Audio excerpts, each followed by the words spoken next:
ஒரு திரைப்படம் வந்தால் படத்தை பற்றி இவர் கொடுக்கும் விமர்சனத்தை வைத்துத்தான் படம் பார்க்கலாமா வேண்டாமா என்று ரசிகர்கள் முடிவெடுக்கும் அளவிற்கு பக்காவாக ஒரு படத்தை பற்றி ரிவ்யூ கொடுப்பவர் ப்ளூ சட்டை மாறன். ரசிகர்களிடம் கூட இயக்குநர்கள் பாஸ்மார்க் வாங்கிவிடலாம். ஆனால் ப்ளூ சட்டை மாறன் அவ்வளவு சீக்கிரத்தில் ஒரு படத்திற்கு பாஸ்மார்க் போட மாட்டார். படத்தை பற்றி மட்டுமல்ல, நடிகர்கள் பற்றியும் பயப்படாமல் விமர்சனம் பண்ணுபவர். அண்மையில் வெளியான மகாராஜா படத்தை பற்றி போஸ்ட் ஒன்றை வெளியிட்டிருக்கிறார்.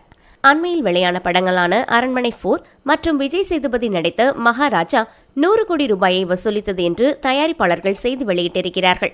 ஆனால் ப்ளூ சட்டை மாறன் இந்த 2 படங்களுமே 100 கோடியை தாண்டவில்லை, மனசாட்சியோடு உருட்டுங்கள் என்று போஸ்ட் செய்துள்ளார். மேலும் விஜய் சேதுபதி நடித்த மகாராஜா படத்தை பற்றி ஒரு செய்தி தற்போது வெளிவந்திருக்கிறது. இந்த படம் 25 நாட்கள் ஓடியதாகவும் 100 கோடிக்கு மேல் வசூல் செய்ததாக பிளாக் பஸ்டர் மூவி என்று செய்திகள் வெளியாகியுள்ளது. இதனை தனது எக்ஸலத்தில் பகிர்ந்த ப்ளூ சட்டை மாறன், பொய் சொல்லலாம், ஒரு நியாய தர்மம் வேண்டாமா என்று பதிவிட்டுள்ளார்.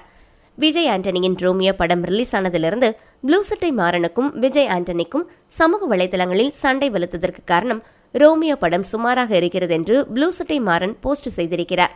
அதனால் விஜய் ஆண்டனிக்கும் இவருக்கும் கடுமையான வாக்குவாதம் ஏற்பட்டது. மேலும் கடந்த வாரம் எந்த நடிகருக்கு நடிக்கவே தெரியாது என்று வாக்கெடுப்பு நடத்தப்பட்டது. அதில் விஜய் ஆண்டனியின் பெயரை சேர்த்து வம்பிழுத்திருக்கிறார். ப்ளூ சட்டை மாறன் தற்போது விஜய் சேதுபதியை குறிவைத்திருக்கிறார்.